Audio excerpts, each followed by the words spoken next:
Alors, c'est un grand plaisir ce matin, accompagné de tous les membres du conseil. Et vous avez un conseil très enthousiaste qui vient vous présenter une démarche collective, un projet rassembleur, un projet qui veut vous parler d'avenir. Alors, c'est le lancement de la grande démarche collective sans précédent, une démarche de participation citoyenne. Et ce matin,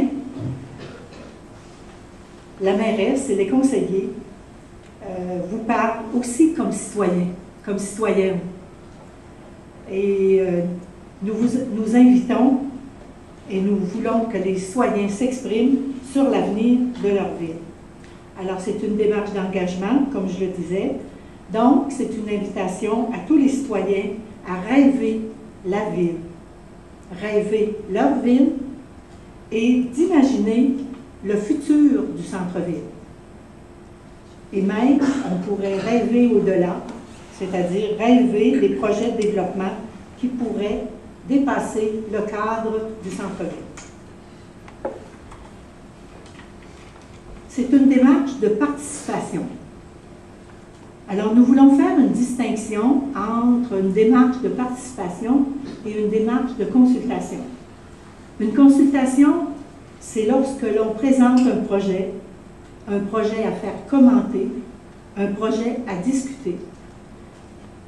La démarche citoyenne, de participation citoyenne que nous vous présentons ce matin, c'est une démarche où la Ville de Lac-Mégantic, le conseil municipal, nous n'avons pas de plan tout préconçu.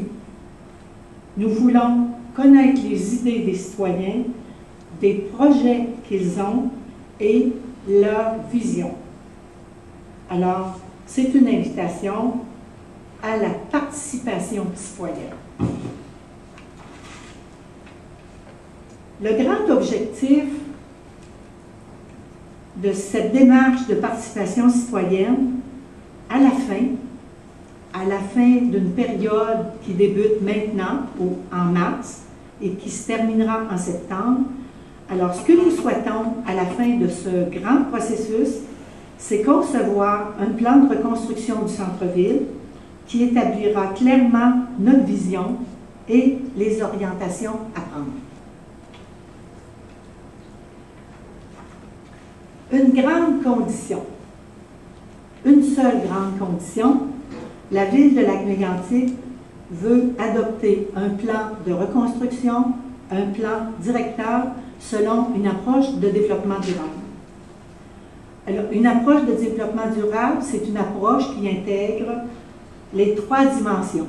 La dimension sociale, la dimension économique et la dimension environnementale. Au niveau de la dimension sociale, plusieurs enjeux sociaux peuvent s'y rattacher, soit la qualité de vie, la mixité sociale, la santé, la sécurité, la citoyenneté. Au niveau des enjeux économiques, il faut se préoccuper également de l'aspect économique. Je sais que plusieurs citoyens sont préoccupés de cet aspect-là et sont très importants. Alors, ce que nous souhaitons, ce sont des projets viables, des projets qui créent de la richesse, qui créent une activité économique, des emplois, et où on y retrouve une variété d'activités telles commerce, services et habitation. Et au niveau des enjeux environnementaux, c'est depuis des années, depuis longtemps, la Ville de Lac-Mégantic a toujours été grandement préoccupée de l'aspect environnemental. Alors, au centre-ville, les projets devront tenir compte, évidemment, de cet aspect, de ce grand enjeu. Je peux énumérer, entre autres, la biodiversité, la limitation des gaz à effet de serre, la consommation énergétique, le recyclage, etc., etc. Maintenant, je vous présente la démarche. Alors, cette démarche de participation citoyenne débute d'abord par une rencontre d'information. Cette rencontre d'information se tiendra mercredi le 26 mars et elle présente deux volets. Le premier volet, d'abord, la Ville de Lac-Mégantic veut faire un tour de piste de la situation actuelle, ce qui a été réalisé, les grands projets en cours, et aussi lancer cette démarche de participation et présenter aux citoyens ce que nous entendons faire pendant les mois à venir. Et par la suite, se tiendront 2 ateliers communautaires. Alors, les ateliers communautaires sont ouverts à tous. Une invitation sera lancée à tous les citoyens à s'inscrire aux ateliers communautaires. Ces ateliers se tiendront en avril et en mai. Alors, on qualifie cette démarche à ce moment-ci d'atelier parce que ce seront des discussions et des échanges en atelier de 10 personnes. Nous pouvons, un même soir, accueillir un maximum de 300 personnes. Et si nous avons, les inscriptions dépassent de 300 personnes, nous tiendrons 2 soirées. Et si ça dépasse de 600 personnes, nous tiendrons 3 soirées d'ateliers communautaires. Ces ateliers seront, comme je vous l'avais dit, des regroupements par table de 10 personnes à la fois. À la fin des ateliers communautaires, nous tiendrons un autre grand rassemblement, un rassemblement grand public. Alors, lors de ce grand rassemblement en juin, nous présenterons un rapport d'étape qui sera le résultat des discussions, des suggestions et des idées proposées par nos citoyens. Alors, ce rapport d'étape sera déposé pour discussion avec les citoyens et y apporter les ajustements à partir, à nouveau, des commentaires et des suggestions des citoyens. Et finalement, à l'automne, possiblement en septembre, nous tiendrons un autre grand rassemblement public où nous serons rendus à l'étape de présenter un plan d'action pour discussion et encore ajustement si nécessaire.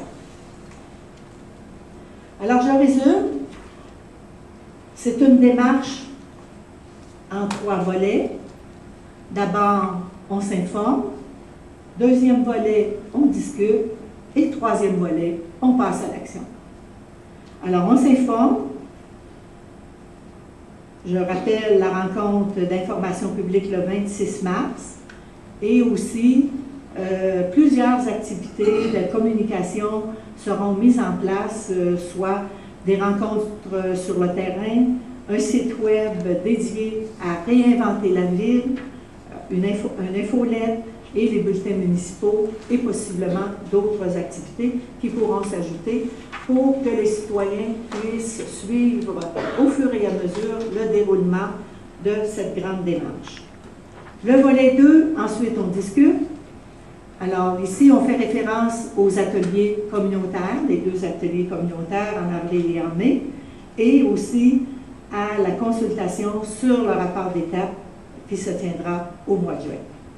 Et dernier volet, le volet 3, finalement, on passe à l'action, présentation du plan de reconstruction qui sera présenté à l'automne pour discussion et ajustement, et par la suite, adoption par le conseil municipal de ce grand plan directeur de reconstruction. Maintenant, comment nous entendons être capables de réaliser cette grande démarche?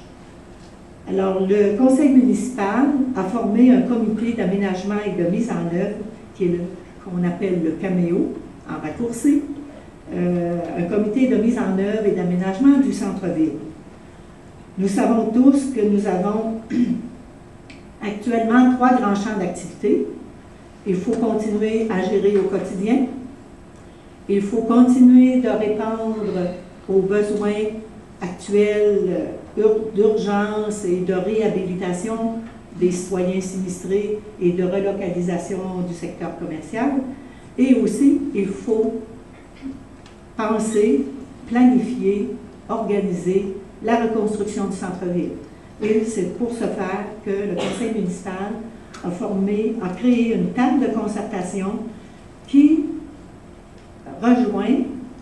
réunit toutes les parties prenantes, soit des membres de la communauté, des élus municipaux, des membres de la ville, soit au niveau des services, des différents services, représentants de la MRC du Granit et des représentants des gouvernements, et j'oubliais un représentant de la conférence régionale des élus de l'Estrie.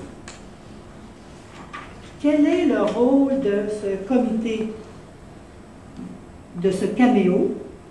Alors, au nom de la ville, cette table de concertation est chargée d'organiser, de réaliser la démarche de participation citoyenne, de produire un plan de reconstruction du centre-ville selon une approche de développement durable et aussi, très important, en concordance avec la volonté exprimée par les citoyens. Également, un comité conseil vient appuyer le caméo, qui est un comité élargi, de manière à faciliter le travail du caméo. Ce groupe comprend également des élus, le directeur général, des chefs de services municipaux et également des personnes ressources et des conseillers selon les besoins et selon l'évolution de la démarche. Alors ce matin, j'exprime deux grandes demandes à la communauté. Cette invitation à la participation citoyenne se veut dans le respect des individus. Il est évident que nous rencontrerons des divergences d'opinion, des points de vue différents, mais dans toute cette démarche qui est très importante, c'est de préserver l'intégrité des gens. Alors, cette démarche doit se faire dans le plus grand respect des personnes. Et une autre grande demande, comme nous avons vécu une catastrophe des plus grandes au pays, comme il n'y a pas de modèle, il n'y a pas de recette, il n'y a pas de livre qui nous indique comment faire. Alors, c'est la première fois qu'une communauté comme la nôtre doit se relever d'une catastrophe si grande, eh bien, il faut se donner le droit à l'erreur. Le droit à l'erreur à notre conseil municipal, le droit à l'erreur aussi aux gens qui s'investissent, qui vont participer et qui vont s'engager dans cette démarche. La seule façon d'avancer, c'est la tolérance. Alors, personne n'est infaillible ici et je pense qu'il y a une grande règle. On apprend de nos erreurs et on devient plus fort par la suite. Alors voilà pour le lancement de cette grande démarche de participation citoyenne.